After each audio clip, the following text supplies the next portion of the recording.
Save save, बात चाहे धर्म की हो, सेवा की हो या फिर युद्ध की हो, हिंदुस्तान के क्षत्रियों ने सभी में अपना बलिदान दिया है और एक ऐतिहासिक मोर्चा संभाला है। ऐसे ही आज हम बात करने वाले हैं एक वाघेर क्षत्रिय की।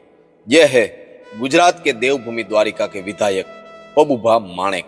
प्रकृति को भगवान मानते हैं और अब तक किसी ने नहीं किया ऐसा करिश्मा इस माणेक ने किया है। कलयुग के इस दौर में पशुओं को भगवान मानने वाले बहुत कम लोग देखने को मिलते हैं और हमारे पबुभा माणेक इनमें से एक है। पशु में ही ईश्वर और पशु ही मेरा ईश्वर, ये आज भी इनका कहना है। आज ना जाने कितनी गौ माताएं बाजार में भूखी घूम रही है और यदि उसी बाजार से हम घास खरीदने जाते हैं तो मुझे और आपको 80 से 100 रुपये में एक मन तक मिलता है, मगर पबुभा माणेक का द्वारका की सभी गौशालाओं को 30 से 35 रुपये में एक मन घास देना किसी करिश्मे से कम नहीं लगता मुझे। जो अभी आप हमारी स्क्रीन पर देख रहे हैं वो है नेपियर हरा घास, जो कि पबुभा माणेक ने अपने 300 एकड़ की जमीन में बोया है। साथ साथ द्वारिका में अदरक की खेती की शुरुआत भी पबुभा माणेक ने ही की है और इनका कहना है कि सालों पहले हमारे पूर्वज भी कहीं न कहीं किसान रहे हैं, तो यह परंपरा आज भी हमारे खून में है और ये किसान की परंपराओं को हमें कभी भूलना नहीं चाहिए।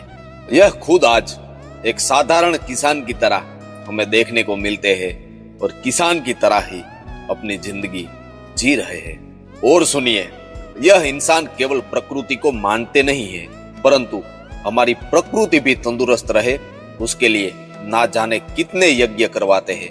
और हाल ही जनवरी 2026 में यहाँ पर एक ऐसा यज्ञ होने जा रहा है जिसे हम यज्ञ नहीं परंतु महायज्ञ का बिरुद देंगे, क्योंकि ऐसा यज्ञ ना शायद भूतकाल में किसी ने किया है और ना ही भविष्य में कोई करेगा, क्योंकि इस महायज्ञ में शामिल होंगे 21,000 ब्राह्मण, जो कि नेपाल, अयोध्या, काशी और हिंदुस्तान के कोने कोने से कर्मकांडी ब्राह्मण अपना जाप करने आएंगे।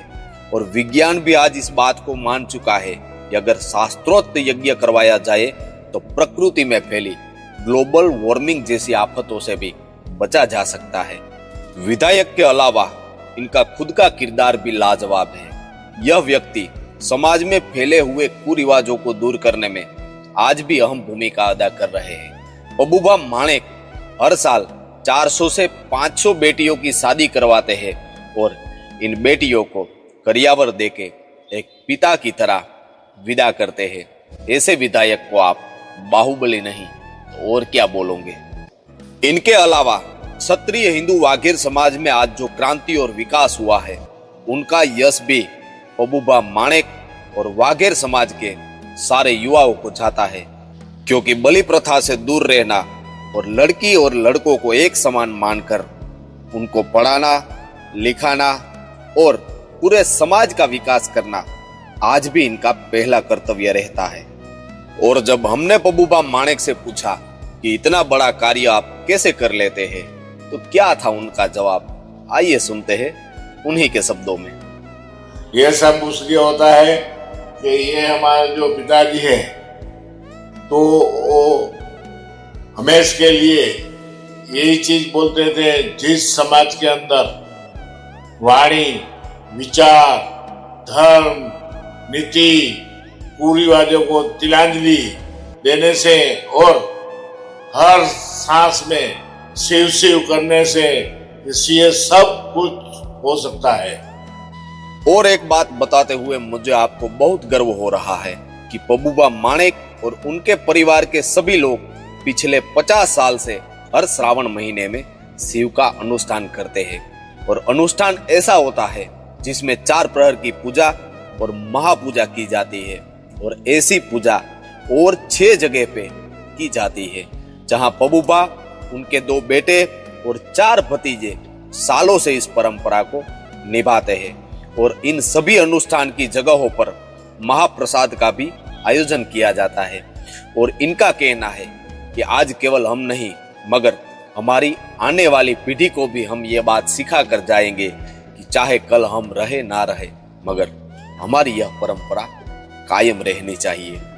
ऐसे सनातनी और धार्मिक रास्तों पर चलने वाले यह विधायक जी का वाछू गांव में एक बहुत बड़ा फार्म है, जहां पर एक कल्प वृक्ष का पेड़ लगा हुआ है, जो कि पूरे भारत में, या तो मैं ऐसा भी बोल सकता हूं कि पूरे विश्व में 5 से 6 जगह पर ही होगा।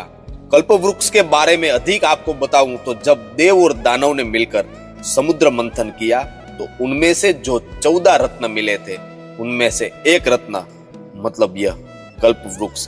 और वीडियो के अंत में आप सभी से निवेदन करता हूं, यदि आपको भी लगता है कि ऐसे विधायक हर क्षेत्र में होने चाहिए, तो आइए एक बार लिखते हैं, save save save save save save.